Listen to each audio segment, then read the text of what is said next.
почитувани синови колеги, почитувани учесници на конференцијата, почитувани представници на институциите и посебно би сакал да поздравам, еден поздрав да дадам до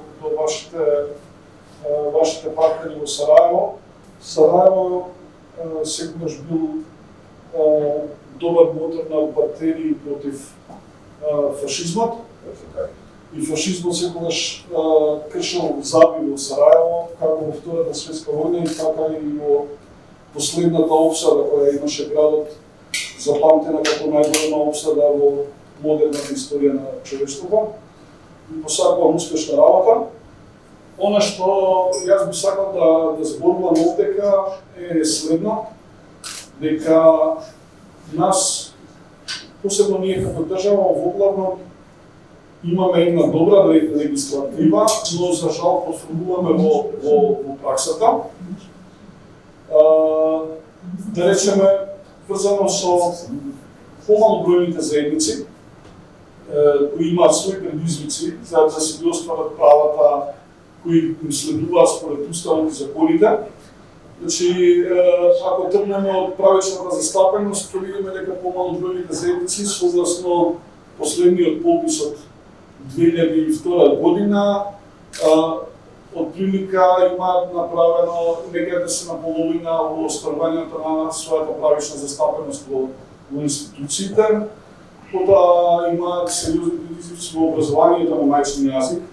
Веќе подолго време има редовна настава на турски и српски јазик, поскоро има и на босански јазик, има предмети на ромски јазик и на влашки јазик, но целата таа настава се одбива со потешкоти и од наставен кадар па до проблем со книги кои треба да ги добијат учениците.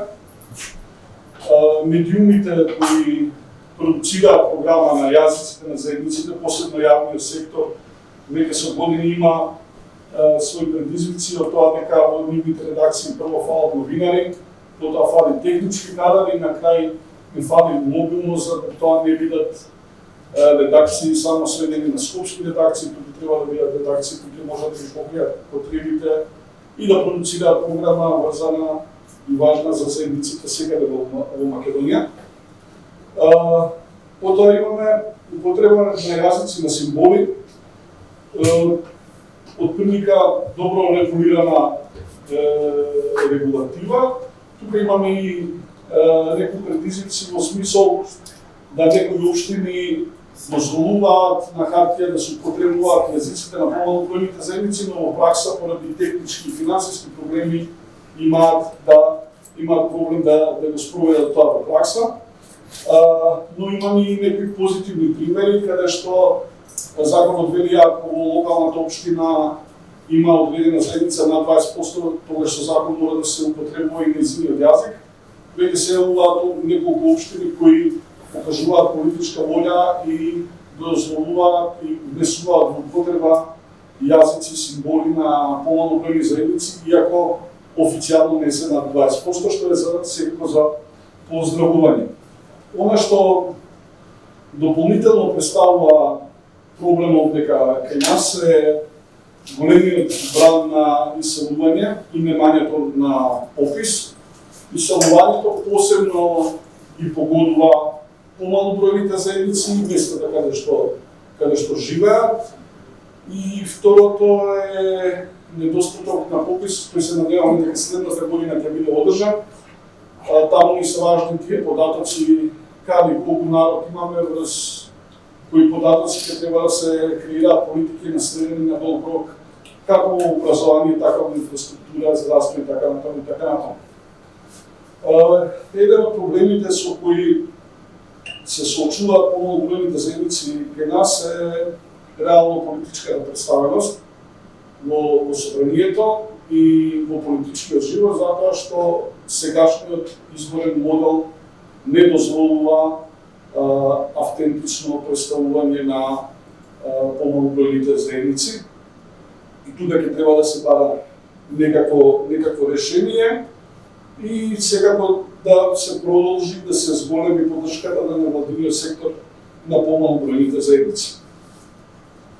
Ние, заедно и со колегата Илхан Рахман, кој сега е заменик министр во Министерството за политички систем, заедно со колегата господин Роберт Алагозовски, успеавме Агенцијата за створување на правна заедница даде сериозен придонес во создавање на една стратегија, една општество за сите, која сметам дека треба да се имплементира и дека голем дел од овие работи кои се спомнати внатре ќе ги решат голем дел од овие предизвици со кои се соочуваат помалобројните заедници. Успеавме во некој време сериозно да ја поправиме кондицијата на самата агенција, изработевме нов закон по сите европски стандарди, каде што беа вклучени Европската унија, ОБСЕ, невладиниот сектор, интелектуалците и сите засегнати институции. Тој закон овозможува да агенцијата има подобра работа и да биде вклучена, да биде дел од креирањето на политиките важни за помалобројните заедници. Потоа би кажал дека ги обновивме партиципативните форуми. Тоа е едно тело каде што на иста маса ги седнуваме критичките невладини организации и ги седнуваме институциите и разговараме на одредени теми за проблеми, од таму произлегуваат одредени препораки и потоа врз основа на тие препораки ги решаваме проблемите. На овие 2-3 години успеавме да донесеме еден европски проект и да се работиме со агенцијата.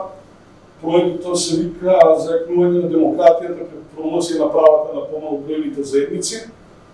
Тој проект е во вредност речиси 2 годишни буџета на самата агенција. Преку него направивме доста обуки за вработените, ги отворивме вратите за соработка за сите засегнати страни. Првпат се поддржани активности на невладините организации на помалобројните заедници и сериозно ја зголемивме видливоста на самата агенција. За крај би сакал да кажам дека постои доза на оптимизам дека во нашата држава работите идат сериозно на подобро. Како што кажа Роберт во своето излагање, кога првпат добивме вето во 2008 година, нашето општество се свете кон национализам благодарение на политичките лидери кои тогаш ја водеа државата. Сега имаме едно сериозен напор на сегашната влада да не дозволи повторно ширење на една непотребна позитивна националистичка кампања. Втора работа е дека и на европско ниво е важна оваа кампања Зелените доаѓа, како еден одговор на еден лош националистички и популизам кој за жал зафаќа сериозни делови од Европа. И затоа овој одговор буди оптимизам со оваа кампања на дека Зелените доаѓа.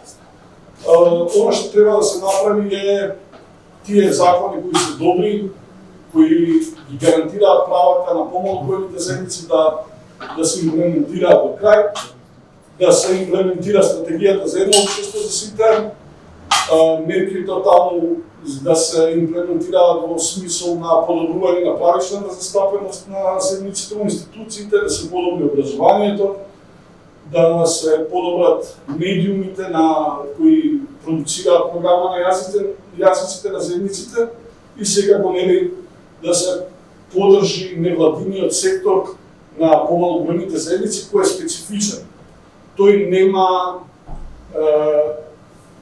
една од карактеристики на тој невладин сектор е дека ги нема овие капацитети како регуларниот невладин сектор и тие капацитети треба да се подобрат преку разни програми, но и преку отварање на домовите на култура, на институциите, на разните општински простори кои би им се ставиле на располагање на невладиниот сектор на помалку големите заедници.